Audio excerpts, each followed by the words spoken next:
shock and amazement, 7:30 p.m. Wait for the camera to go. Is it on? Yeah.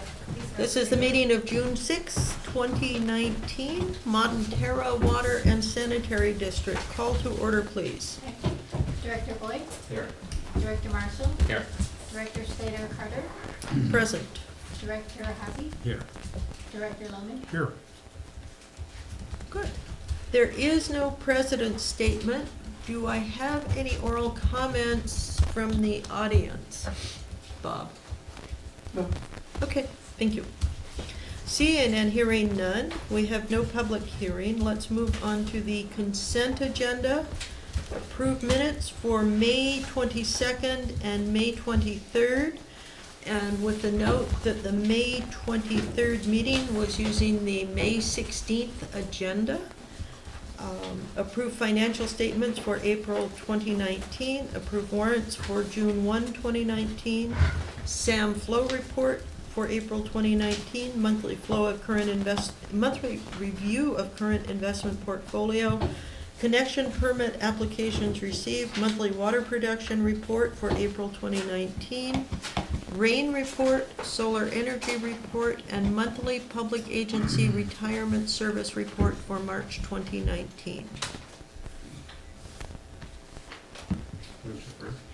A second. Moved by Scott, seconded by Jim. Discussion? All in favor? Aye.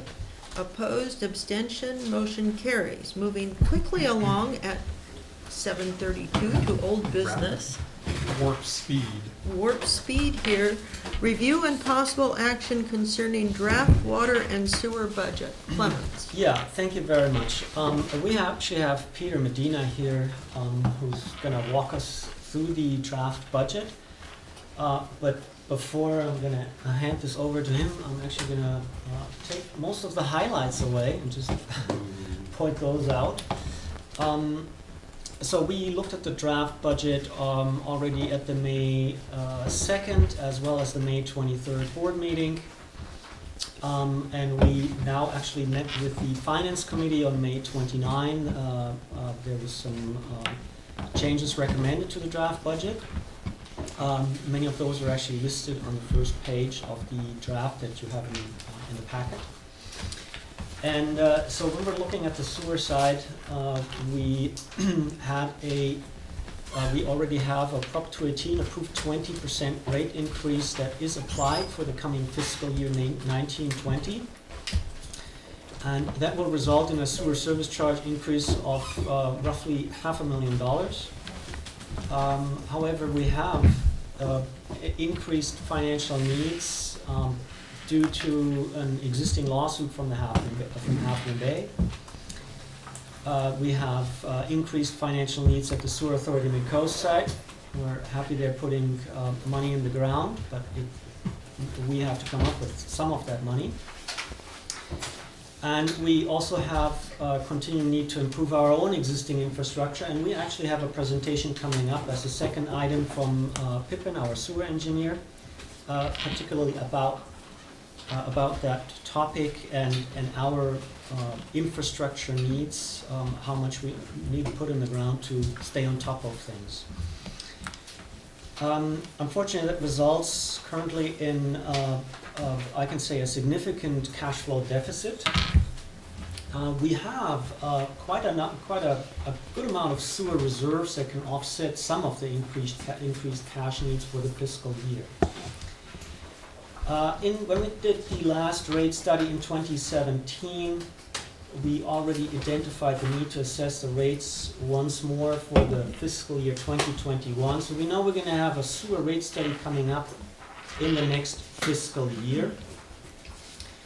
So we have to reassess our evaluation. I'm going to take the recommendation for the sewer side ahead because I think it's appropriate. We would like actually to review the draft budget and refer it once more to the Finance Committee and staff. We would like to work on it further. And what we'd actually like to do is we'd like to reduce the CIP amount for the coming fiscal year. So we're gonna receive a presentation that essentially says we're not putting enough money in the ground. But there is some good reasons why we think that we have to actually do exactly that step that we don't necessarily want to continue forever next fiscal year. So we most likely can reduce some of this. There's also some permitting issues involved that we may actually be able to push a project down the road 1 year, and it indeed makes sense. But we also are asking tonight for the initiation, to authorize the initiation of the sewer rate study that we plan to implement in the next fiscal year. So we really have to take another hard look at our sewer rates. The outstanding funds, once again, what's then left on what we still need in cash flow, we can pay through sewer reserves. Those, of course, have to be built up again. That's why we're asking for a sewer rate authorization for sewer rate study. On the water side, we actually have also rate increase approved for the next fiscal year, and that's a 3% rate increase. And that is also applied in this draft budget. Unfortunately, the 3% rate increase, that's inflation, but that's usually offset by conservation, water conservation. So we agreed to put a slight increase in income through water sales in the budget, but it's really not significant. And we received actually a presentation from our water engineer at the May 23rd meeting that highlighted the capital needs on the water side. And we really have to start putting a lot more money into the ground. We went through a 5-year Prop 218 at the last time, so that was 4 years ago.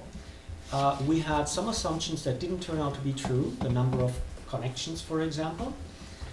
So we were not able to build up reserves during those 5 years. And that was noted already at in last year's budget. We understood this scenario, and the decision was to continue with the 3% increase for 1 year, with the understanding that we most likely need a water rate increase in this coming fiscal year. So we're applying a 3%, but also on the water side, we are asking for a water rate study, and we're actually asking for that much sooner than the sewer rate study. So we are looking for the implementation of a sewer rate study as fast as possible, considering a 45-day notification period and time for the consultant to prepare and staff to prepare the study. We're going to look at end of September, October, asking for a further rate increase. Additionally, we actually believe that the cash flow on the water side also needs support from the sewer side. So we're going to ask for a rate increase. We're going to ask for essentially also, like on the sewer side, for the deferment of a capital project until next year, so reduction of the CIP, in combination with a potential loan from sewer to water.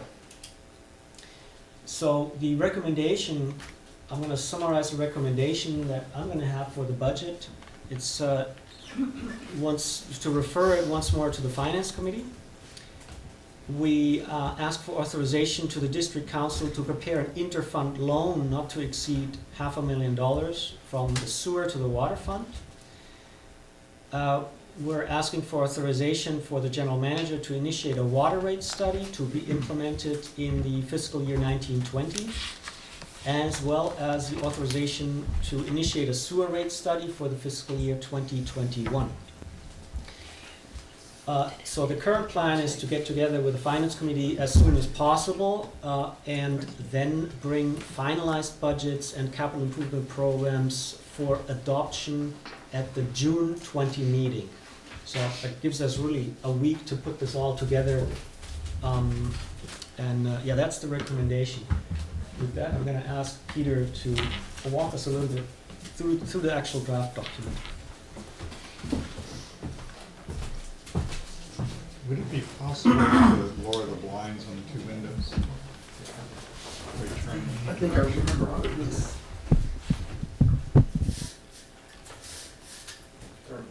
Very good idea. You?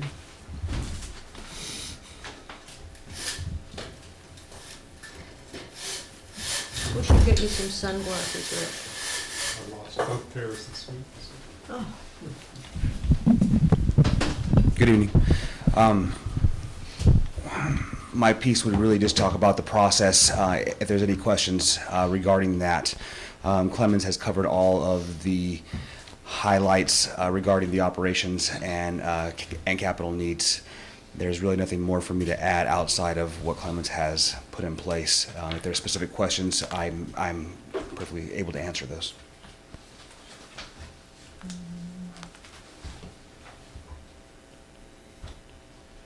Would it be interesting to the public to know how much we've spent on the Huffman Bay lawsuit?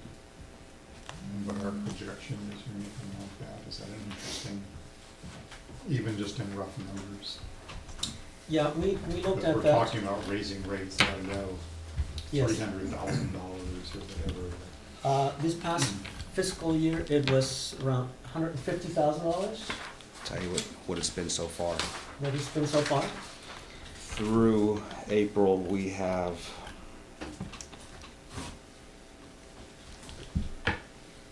roughly $137,000. Yeah, so we expect $150,000 this fiscal year, Mm-hmm. easy, and we're anticipating a similar amount the next fiscal year. That is the anticipation, and the budget has been, currently reflects that anticipation. Right. I have a question on the sewer, budget, under employee benefits, increase of 36%. Yes, no, and this is something that during last year's budget preparation, with the departure of staff last year, both in the administrative side as well as the operators, their replacements had a different family structure, and so because of that, the benefit package and the cost changed as opposed to a single and then a family. So that's why we saw those costs go up tremendously. Will those be every year? It will Yes. be that, and more than likely.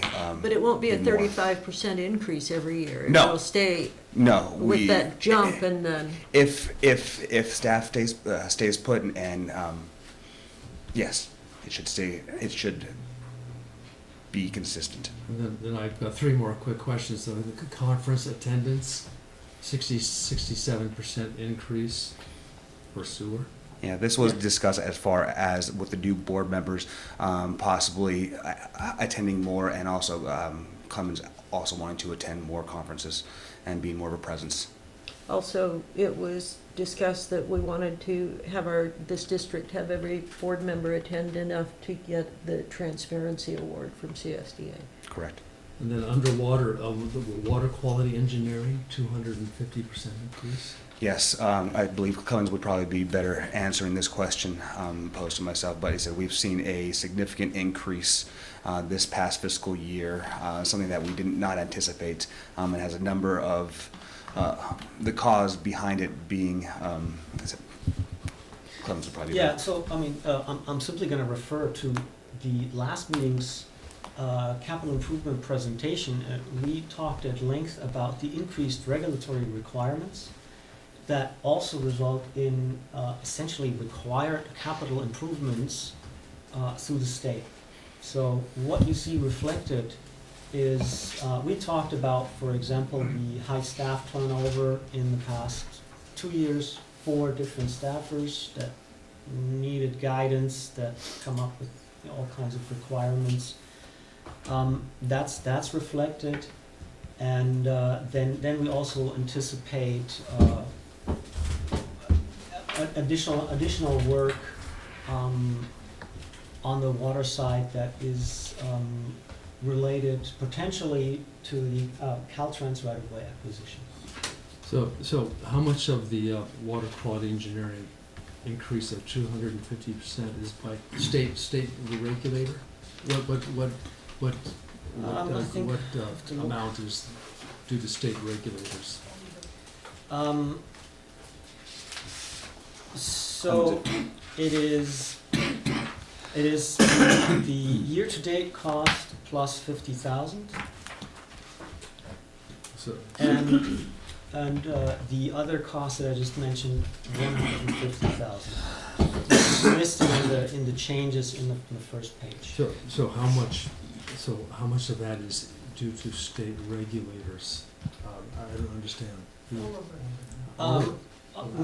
All of it except 150,000. So as you subtract J- 150,000. For to date, through, as of April 30th, we have $322,000 expended thus far.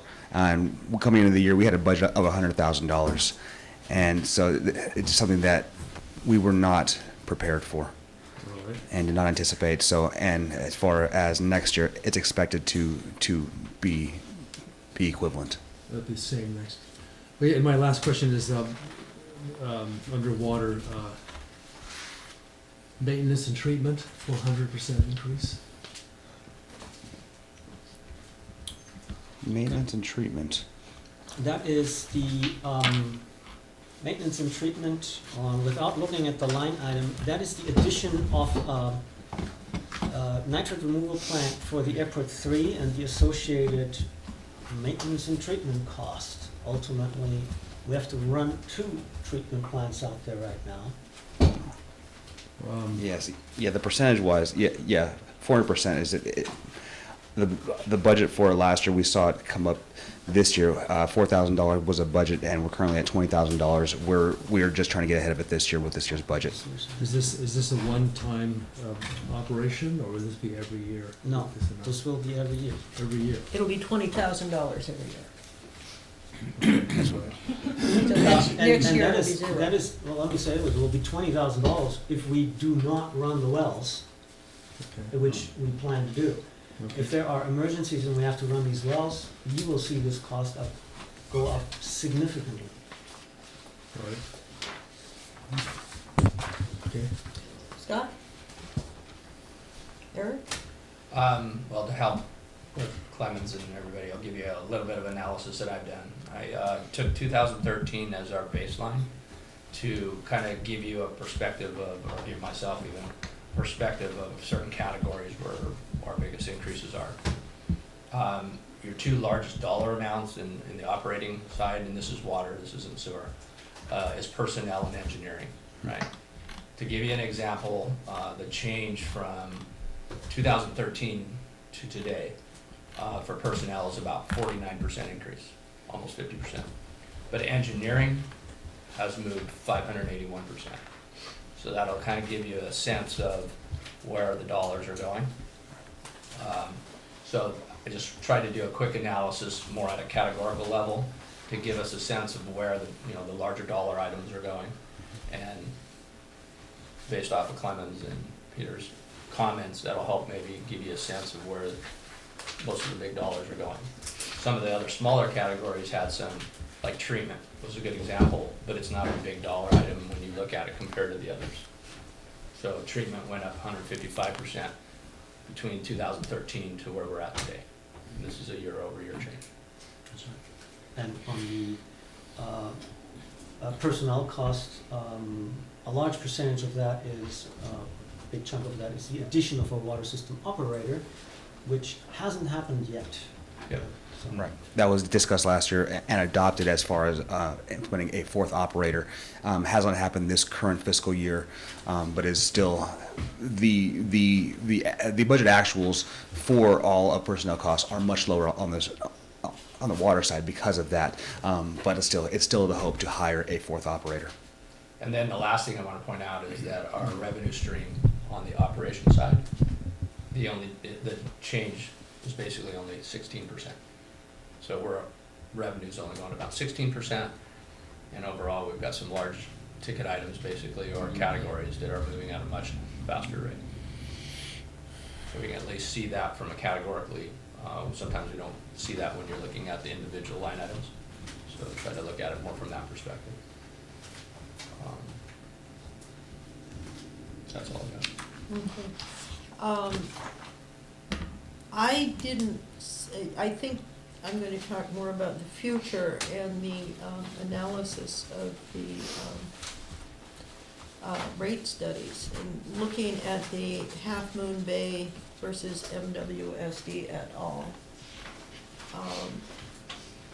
Clemens and Beverly and I and Eric ran some very loose numbers. I always like to think more negatively and be pleasantly surprised than to not do that way. And so right now, Half Moon Bay in its 13, 14, 15, no, yeah, 13, no, 17, 18, 18, 19, 19, 20 budget has protested its payments in the SAM budget, saying they want to receive, they want to keep those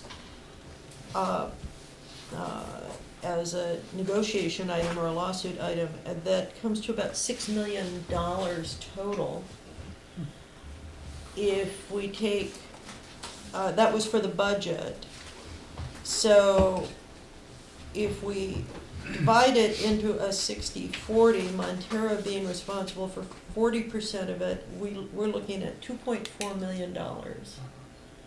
And Granada is looking, and they didn't mention this the other day when we were talking, 3.6 million. This And we, is assuming Half Moon Bay pays nothing. And you have to if pick up Half all the Moon costs, Bay, and it has. like they did once. Yeah, like they have done in the past, and so we have no idea what's going to be going on with that. And I think we need to be doing some forward planning so we're not hit with a shock. I would, we need to be talking about the sewer reserves and the water reserves, but the other thing I wanted to comment is, given the numbers we had for starting our own collection service, I would think that looking at the numbers from this lawsuit and other needs, that we would do better to keep our costs very low on collections for the foreseeable future, which means not having us invest in big pieces of equipment and staff training and that kind of thing.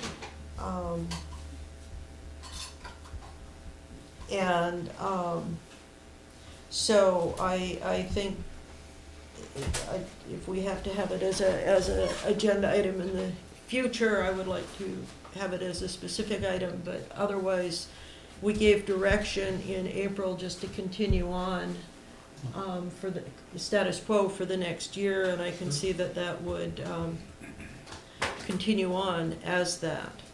One of the things that I was looking at that left me a little concerned was for the water, and it was our workers' comp had gone up. I mean, it's not a huge number.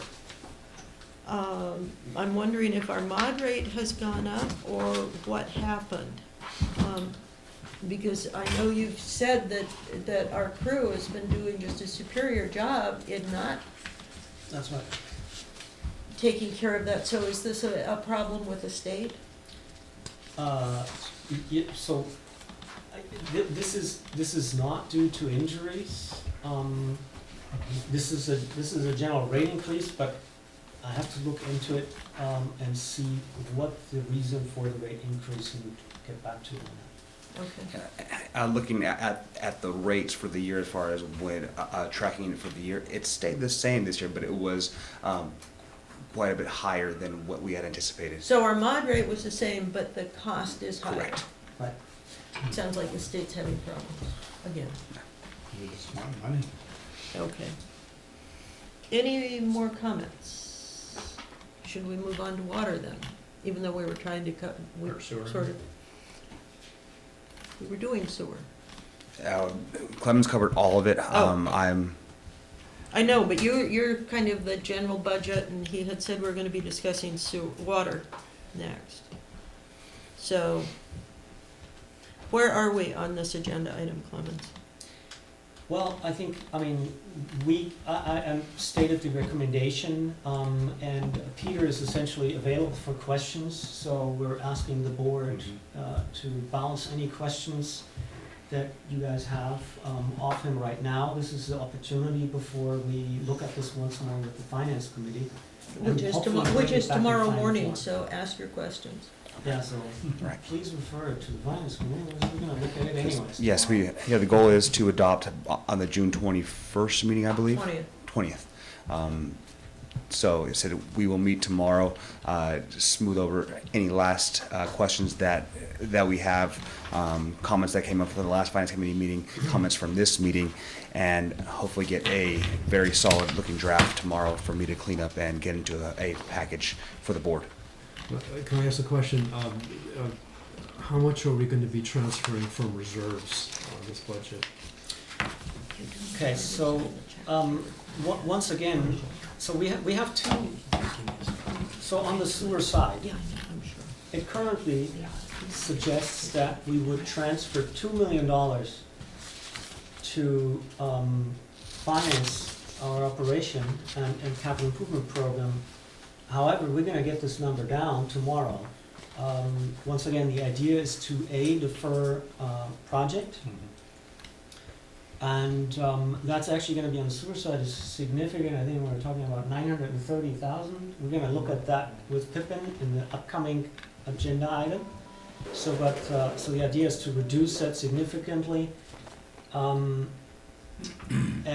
we're gonna look at a budget shortfall of over $1 million that we're gonna take out of reserves to cover next year. And how much do we have in the reserves, Clemens? Which, In sewer. sewer reserves? $4 million.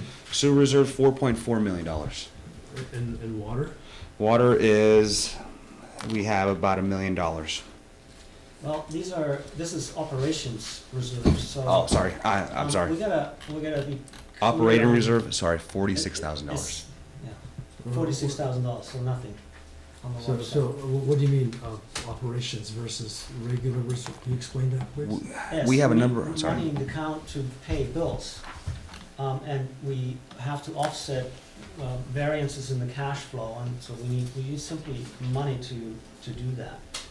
So that is not money that is available for use for emergencies, for example, or for capital projects or similar things. That's simply the money that we need in our checkings account to be able to run the district. Can you explain to them maybe the range that minimum that you have to have in reserve for operations versus the high water mark versus low water mark? It's, what, So 2 months? 2 months, 2 months. 2 months is the minimum, and the full year is the high level. Maybe only 10 months is the high end of it. For water, we've just never been there. For sewer, we do have sufficient reserves based on these calculations. And this is the operations reserves. The capital reserve requirement is, what is it, the minimum year? And the maximum year. For the 5-year Five-year window, CIP. the highest year being the max and the lowest year being the ceiling, or the floor, sorry. Okay. But yes, we have currently three, we have the operating reserves, the capital reserves, as well as the connection fee reserves, for both sewer and water. Okay. Because yes, it doesn't talk about all the money that's in the district treasury. Because I said, as Clement said, a lot of it is, there's chunks of it that are restricted for debt service. Mhm. Okay, do we have any more questions? Would somebody like to move it to give direction to move it to the finance This is committee? just further recommendation to go to the, No, we also are asking for authorization to initiate the rate study, The rate particularly study. on the water side. I could jump in and just read the recommendation. So, I think referring to the finance committee, it's already been done. The notion to reduce the CIP amounts, we already understand the committee's gonna do that. I move that we authorize the district council to prepare an interfund loan not to exceed $500,000 from the sewer to the water fund. Authorize the general manager to initiate a water rate study to be implemented in fiscal year 19 and 20. Authorize the general manager to initiate a sewer rate study for fiscal year 20/21. And then present the finalized budget and CIPs at the June 20th meeting. Thank you. So we have a that's what I motion said. by Rick, and do we have a second? Second, that's it. Wait a Second minute, by, I go to all the trouble. to read all the words. As long as we get the business done. there we go. All those in favor? Aye. Opposed, abstentions, motion carries. Moving right along to new business, review and possible action concerning draft sewer capital improvement plan. This time I'm just gonna hand it over to Pippin. I think the highlights I already mentioned. We actually need to increase the spending, even though we have run a deficit on the sewer side. We need to increase the spending on the sewer side to keep our system in good shape. Thank you, Clemens. I'm just gonna pass around a few, real just high-level graphs for, we're looking at, I'm here for the public to share, and look at, anyone's interested. They're just, this is just, kind of looking at the district from, this is the stereotypical term, 50,000 feet or so. There were some questions in the past, discussions we have had about what is the district look like in terms of what the asset value is, just real high level from the sewer side, and is depreciation something the district considers, and how does that look in the capital, the world of capital improvement?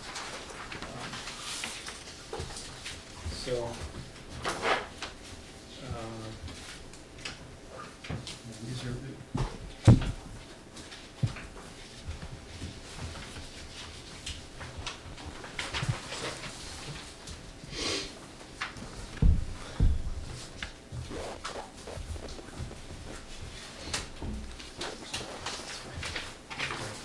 and then I have a map here that I can hand out as well, but I can wait just a second to do that.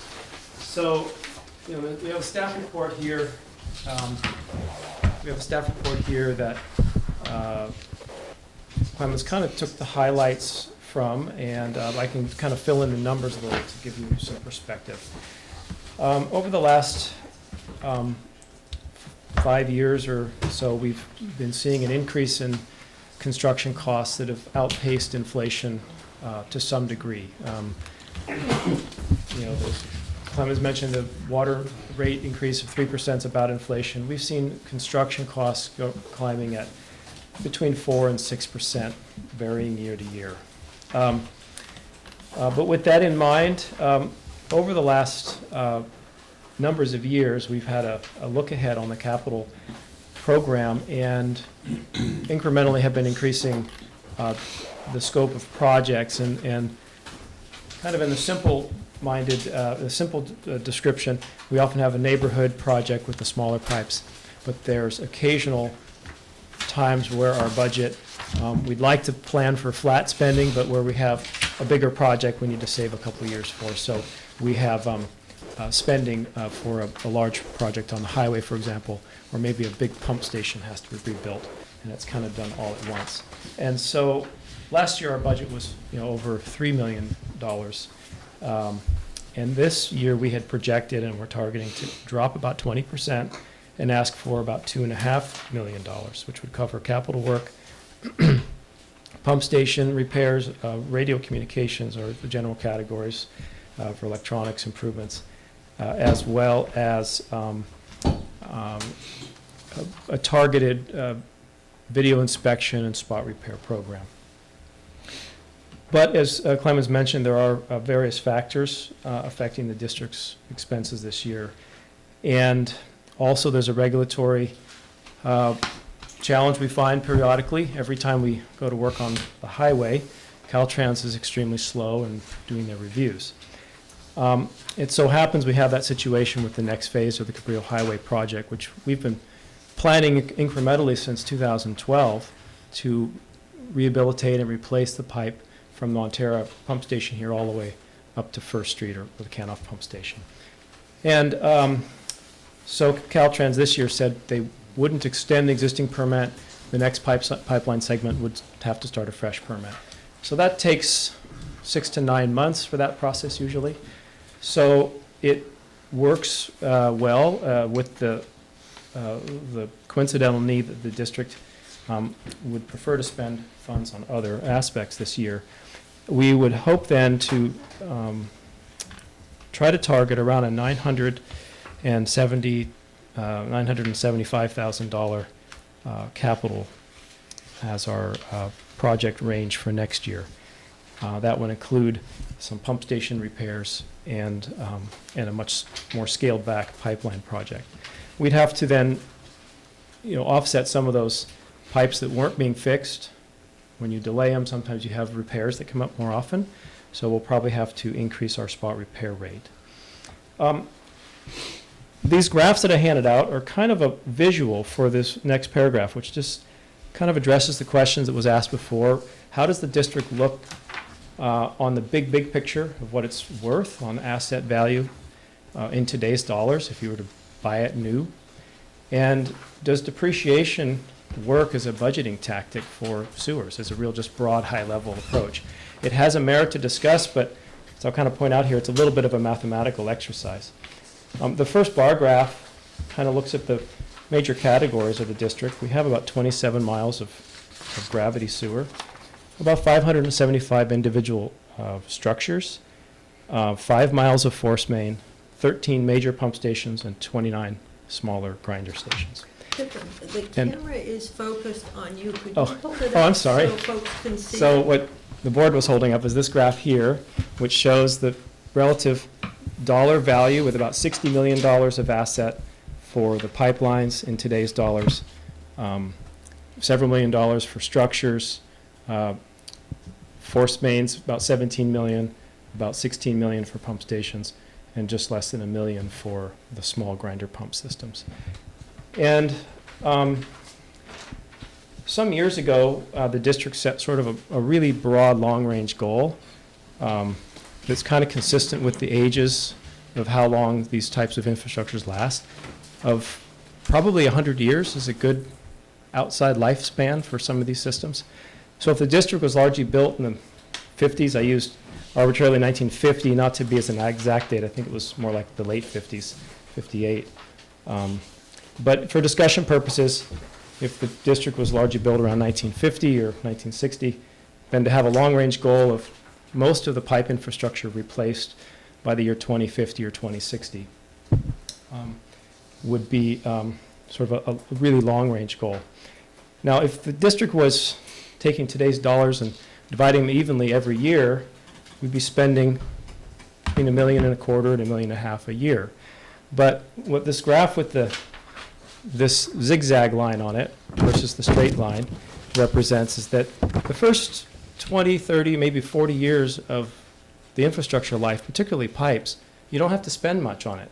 Just a few bucks every year. A couple, in today's dollars, maybe the minimum operations, for repairs and stuff would be 100, 150,000. And then your pump stations start needing repairs after 15, 20 years, and that is sort of the first thing that breaks down. And then starting about 30, 40, 50 years, maybe some of the pipelines have to be upgraded. And in doing that, that delay in spending where you're not spending in the first years means that the remaining asset, still a $100 million total value, has to be divided then over 50 years, not 100. So when you look at that, and pump stations even less, because they only last maybe 15 to 30 years for the different hardware. So that's what means that would show that the $2.5 million then would be our kind of goal, our target of where we'd like to see the CIP for a complete infrastructure replacement and keeping everything in good shape by the year 2060. So that's where we were targeted, but as Clemens mentioned, some years you need to spend more, and some years you can spend less. So with the combination of the district's desire to spend less on the sewer project, compounded with the fact that we do have this regulatory permit timeline that we're working on for the next project for Cabrillo Highway, we can push the Cabrillo Highway project off until the spring. This last graph is just sort of a visual of the same concept of how the money looks over time. If you were to spend money every year on the system, you know, your $100 million asset, in this case, pump stations need to be replaced more often, would cost about $130 million. But that first 20, 30 years, you're not investing as much in the system. So for all the time that you're not putting in money in the beginning, you have to make it up at the end. And at the end, you end up having to spend a little bit more than you might have if you were able to spend it consistently. So I guess the summary on the concept of depreciation, while it's a valuable tool to kind of judge life, you really have to look at the individual infrastructure and work with the operations crew to see what makes sense. And you can balance repairs versus full replacements, which is what we'll be doing this year. So if you have any specific questions, I'd like to answer them now about the projects. I have a clarification Yep. question. You just mentioned that with the reduction of the Capital Highway Express Sewer Phase 1B, we would be looking at a total CIP of 973,000, but we still have to complete Phase 1A at 110, and Yes. we're looking at the spending 330 plus Right. environment system upgrades, so I we're think- simply subtracting a million. We are about, yeah, subtracting a million. I think, being that this is a draft, I think we'll see what the Finance Committee recommends tomorrow. Okay. Based on the fact that we do have some residual money still to pay out on the current highway crossing project, which could be, I'm putting in here a placeholder of about 110,000. Maybe that'll be high, but I'm putting a number in. And I have some permit money and design money going into the next phase. I have it here at $50,000, which is going to be some preliminary investigation for the Caltrans permit. What we'd have to do if we're going to have to hold that $900,000 is we'd have to work on reductions on the other pipe projects. So the high priority sewer mains, you know, we'd have to transfer some of that effort. It's listed at $630,000 here. We'd probably lower that more towards, say, $400,000 project, and then put a $50,000 or $100,000 into spot repairs to try to keep under that budget. So I think, being that this is a draft, we have targeted projects, which maybe it's a good time. I can hand out this map. You know, you've seen this before, and I actually didn't make changes on it from last time. It's largely still relevant.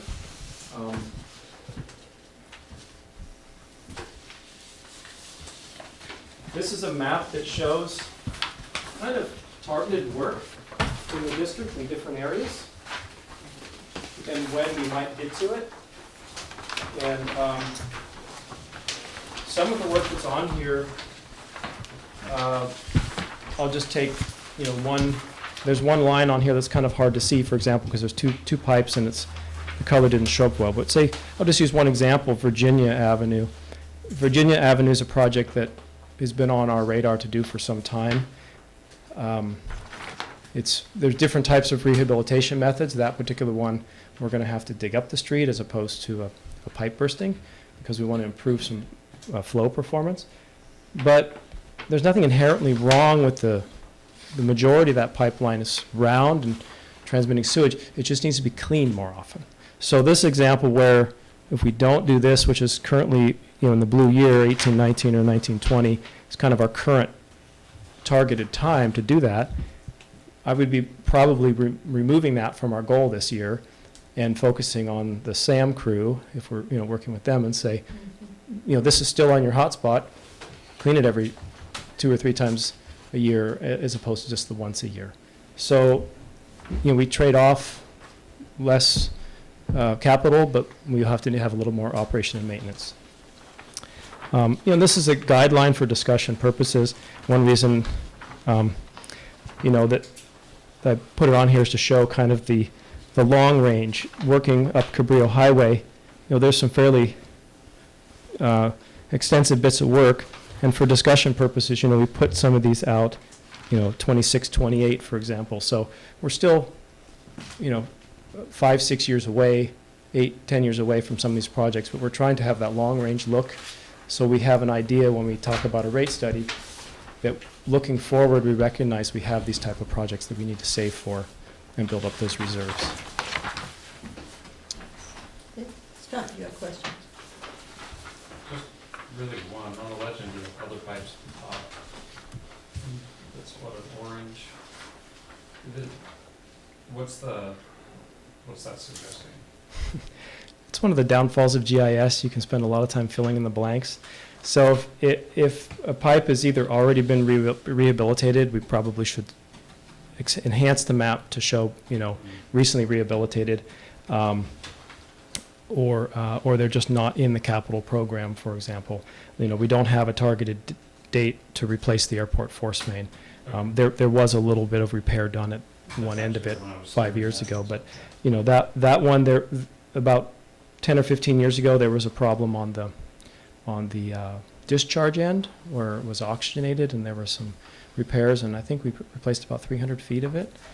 But when at that point it was back drained and televised some significant distance, it's a pretty long pipe. There was no other obvious damage or stress on the pipe, so some pipes are just not yet categorized. I mean, we could for an exercise, I suppose, put every pipe on there sometime between now and 2060, but things change after 5, 10 years in the future. Sometimes pipes are damaged by activities of another contractor, or earth movements shift, and so it's hard to know all those details, but the information we have here is based on several factors that we've been looking at over time. Infiltration, known areas where we're battling extra rainwater, particularly in the very wet regions around Date Hart Pump Station. Each 6 months or year, we get pretty good information back from the SAM crew with changes that they find where they can no longer clean a pipeline. So we'll either put it on this list, or we'll go out there and specifically do a spot repair under one of the other projects and try to fix it up so it can last longer. And then other information, we've had a historical problem with the development that must have happened very quickly, as Clemens pointed out tonight. The whole district, the majority of the district, the sewers were built just in a couple of years, and so some of that early construction may not have been as careful with the backfilling. And we found a lot of the homes in the Moss Beach area, their connections to the main sewer, the pipes have dropped, and this has been a problem that has come up for 30 years. I mean, since the 80s, the district has had capital projects to fix these offset joints in the sewers over there. And so, those are factors that we try to address that, and hopefully try to address those things before the county does a big overlay or something. It's that kind of detail that I get from asking what's orange mean. Honestly, I don't have a lot of questions because it's the catch-all. The command that you and Clemens have of the details of what's in the ground and the prioritization and looking at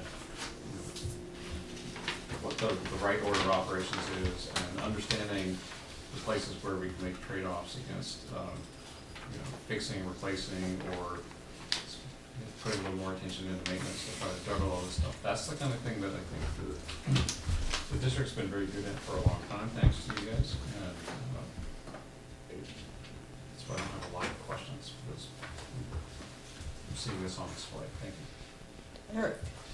Well, I agree with you on the depreciation. I get what you're referring to and how that doesn't actually jive with actual lifespan. So I do think that when it comes to budgeting, there are some things that can be done to kind of bring those lines together.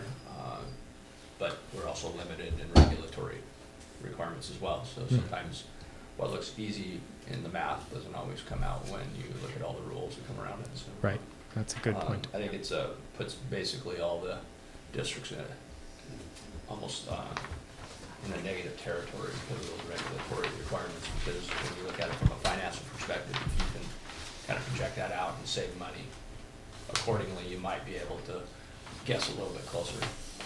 Probably never get it right. I don't have any other questions simply because of the same thing you said. You gave us a lot more. Jim. Asked about orange. Exactly. We got red, orange, yellow. Right. I've got a couple comments. One, this is all simply for within the district, so none of these numbers have anything to do with the SAM needs, am I correct? That's correct. This is just a district-specific look at that slice. So from a rate study standpoint, this would be one part of several layers of a rate. You know, Exactly. there's the staff and operations layer, there's the SAM treatment layer, and there's the SAM infrastructure layer.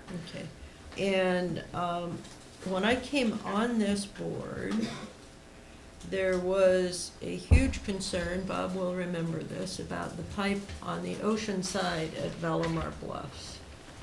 And that was a while back. And how's that doing?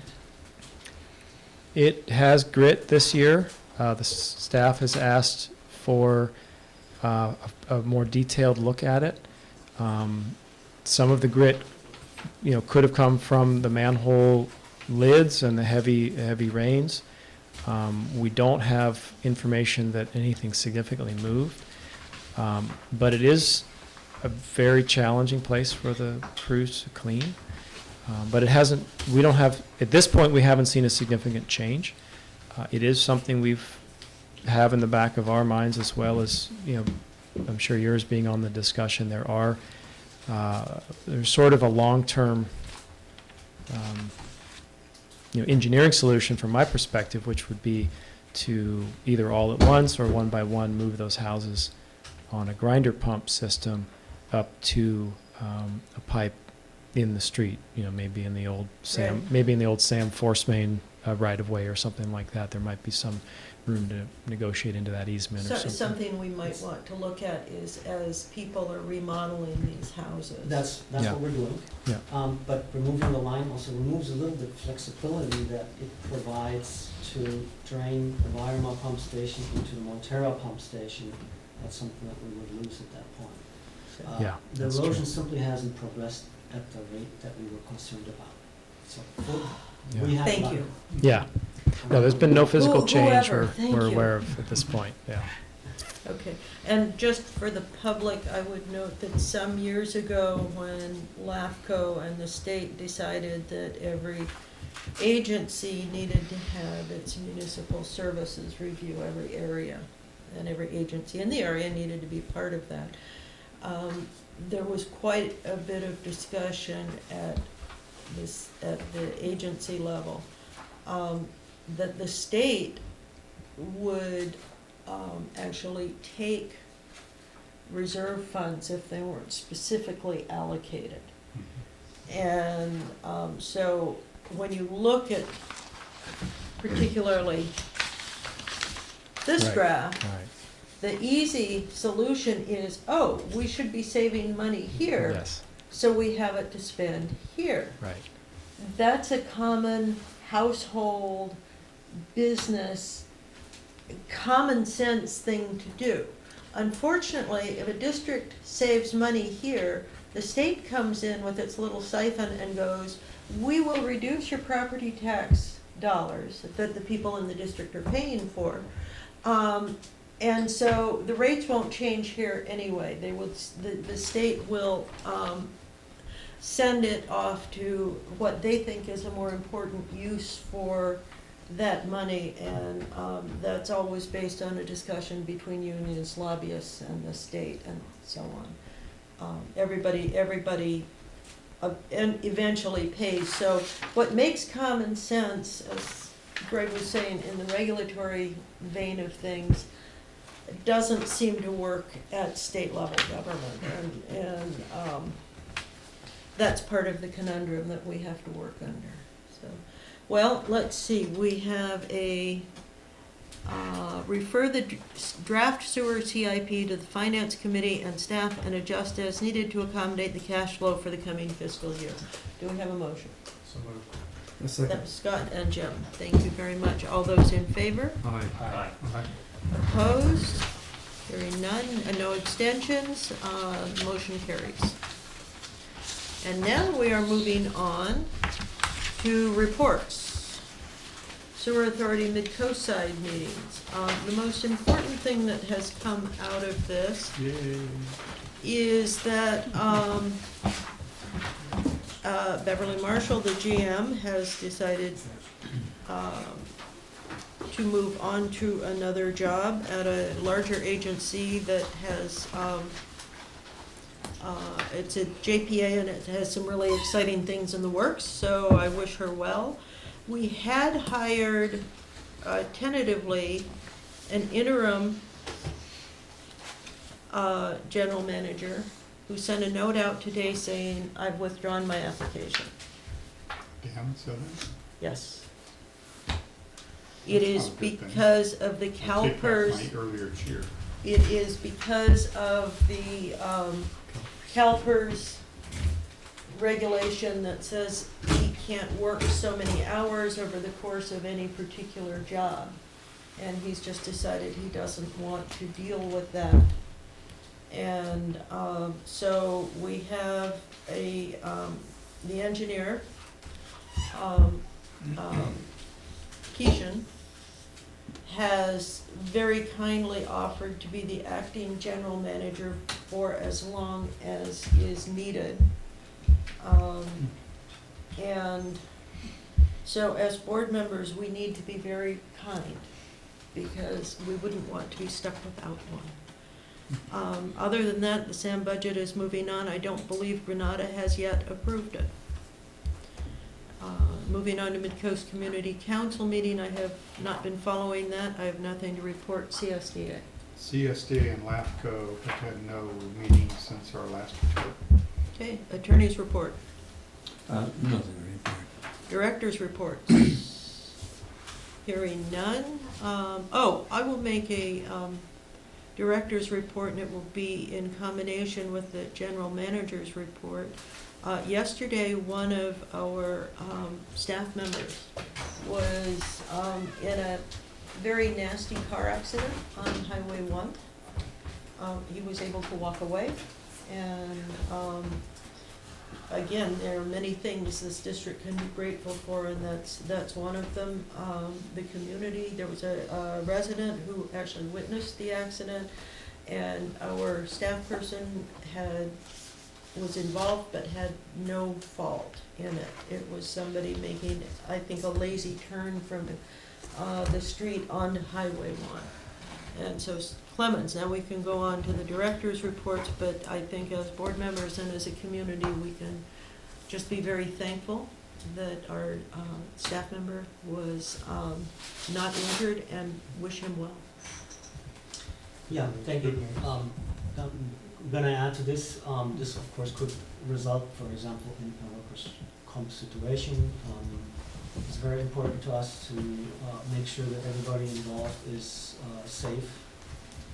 And so we'll take every step as it comes. We don't ask for this to be counted against us, but we definitely sent him to the hospital. So there is a short brief written report. In addition to that, I was asked by Catherine to give a short update on the collections contract status. And so that is in the works, and we have a two-prong approach essentially to that right now. And the first one is, so first of all, there are a number of uncertainties that actually have arisen since the last time. One of them being that Beverly is leaving, for example. So we have to, I understand we can talk to Kishan, but there is a difference in, we have to essentially see who is running SAM and at what level. The second change that we've seen since then is that the city has actually changed its mind and is approaching the sewer authority mid-coast site with a request to at least get a portion of their services back from the sewer authority mid-coast site. So the situation that we had when we talked about collections contract last, where the city was removed from that situation and only Montara and Granada were receiving services, that seems to change, and that is something that is evolving. That said, we actually started looking with Pippin at a little bit exactly that problem. What services are we actually asking from SAM? So we need to get clarity on that. And that's what we're really reviewing right now. And we also are working with legal counsel on a review of the drafts that we have to look at right now and see really what changes we would like to see implemented from our end. So that's all right. Thank you. Do we have any feel for when Half Bay is going to make a final decision? I mean, we're already past budget times, we're already, they've been doing this for a year now. So I almost want to refer the question back to you, Rick, as SAM rep.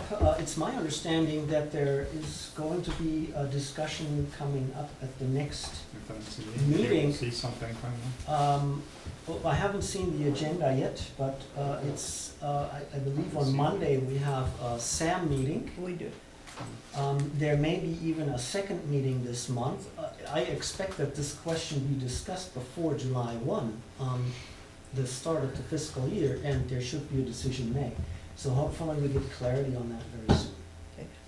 Yeah. Bob, I was just going to say, I feel like we're being held hostage 2 or 3 times by Half Bay and all of this, we're trying to budget and they won't budget, and then we have all these problems with under protest where we have no idea where the money's going to go, and this is getting very tiring. So. Right. Bob Patasek. I should have worn my hat. Oh, we could have been brothers. Bob Patasek, Montara. Concerning the Half Bay flip-flopping, I would like to know, no one's going to have the answer, but I would like to have the cost to Granada and Montara that has caused this relieving. So we've had to go through, I'm sure, contracts, legal expenses, and whatever, and that is a cost that needs to be recuperated from Half Bay in one form or another. The other thing is, I'm assuming they want a contract, and I would strongly suggest that contract be at minimum 3 years, because this dance is ridiculous. I'd prefer to see it 5 years, but I know that they most likely they'll balk at that. But we need to know what they've cost us, and they need to pay us back for that since they're so interested in self-serving. And I'd like to see a 5-year contract. I'm tired of it. Please. I will also mention, to add interest to the Sam situation. As of June 30, Sam will no longer have an attorney. We've sent out 2 requests for proposals to, first to nearby and then statewide. And we have received no responses. So Sam will have only an acting general manager and no attorney. Now, we might be able to beg the current attorney to stay on a month-to-month basis. But it is unfortunate that the way things are working out at Sam right now. And part of the problem was we had an agenda item to renew the contract with the current attorney, and Half Moon Bay refused to address it. Is that the reason they're leaving? No. So the, on a number of occasions, the payment to the attorney was held up by Half Moon Bay raising objections and demanding to know precisely whether or not any of the attorney's work had been, if he had billed anything at all against the lawsuit. And he had to do an enormous amount of work to draw that bright line. Uncompensated. To draw that bright line, and honestly, it's ridiculous what Half Moon Bay did. Services rendered, they can go read through the bills, the kind of gyrations they put into. Carl Nelson is an extremely patient man, and I think we're all grateful for his service. Hope that we can extend his service by a little bit while we try to make arrangements. But it was shameful how they treated him. Yes. Well, then maybe we don't need to sign a contract with them, and they can go flush their own damn pipes until they straighten everything out with us. Well, that could be, the SAM board needs, the SAM board members here may need to get specific direction from our board. You know my natural inclinations, so if you want to change them, you need to give me direction. So that said, let's, I have a question. uh-huh, So a couple of meetings ago, Clemens, you were given direction to work with Sam to get a new contract, and Rick and Catherine were asked to participate with you. So can you give us, have you been able to work with them? Can you give us any progress Well, on that a was new my, contract? that was my current report, so we first need to understand our situation, our desires, before we can we need to get clarity on what it is that we actually want. And that's what we're doing right now. And once we have a grasp of that, we will work with the committee.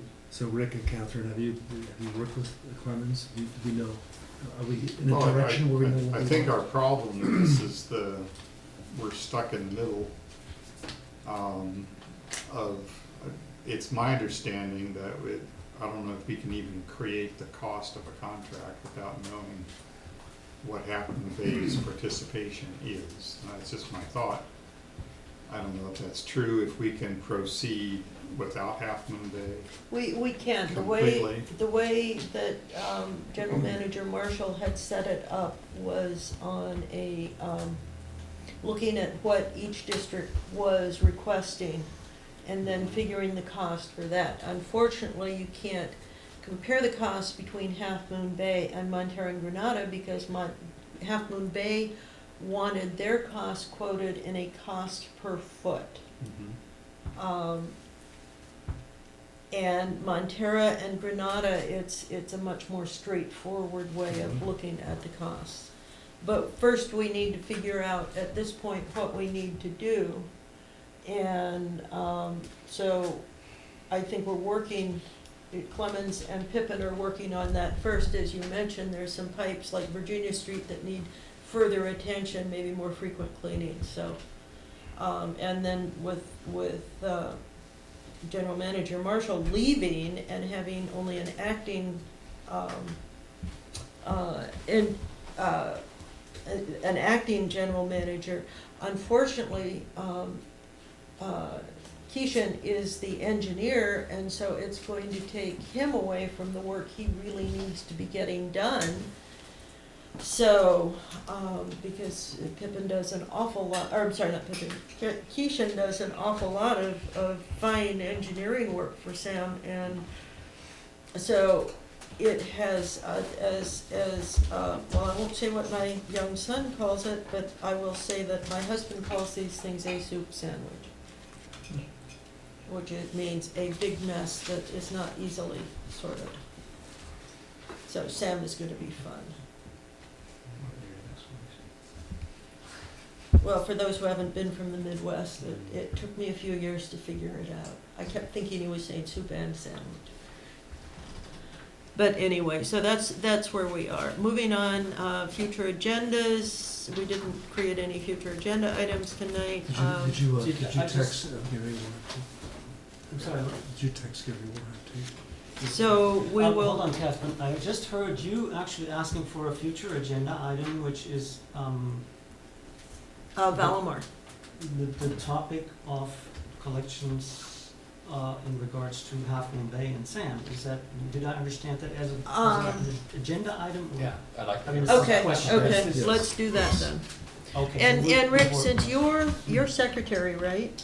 If I could get you to do me a favor, we go through agenda items and then we kind of lose track of what we've suggested. And I think it would be useful to make a list so we can keep track of the kind of workload we're putting on Clemens. Yes, and yes, I know there is, 2 agenda items coming from Rick at the next meeting. Yep, They're so we need to keep track because it's so easy to, oh, well, Clemens, you can just do that. And I would, yes, I would And like, it's not fair. I would like to ask the board to take advantage of the future agendas items here, because we simply need time to prepare those. Yes. So, going forward, if you have anything, that you would like to see on the agenda, please let us know the meeting before. Thank you. Are my two the aqua nomination and recycled water? Yes. Those are my two. Yes, I want to And talk then to we have recycled elections. water before, That's fine. but yes.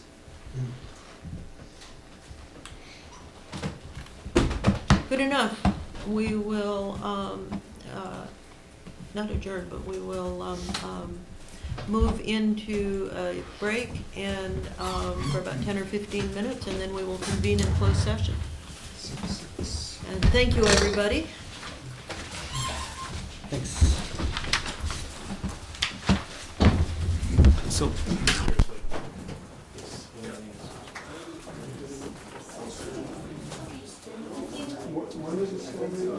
Monday.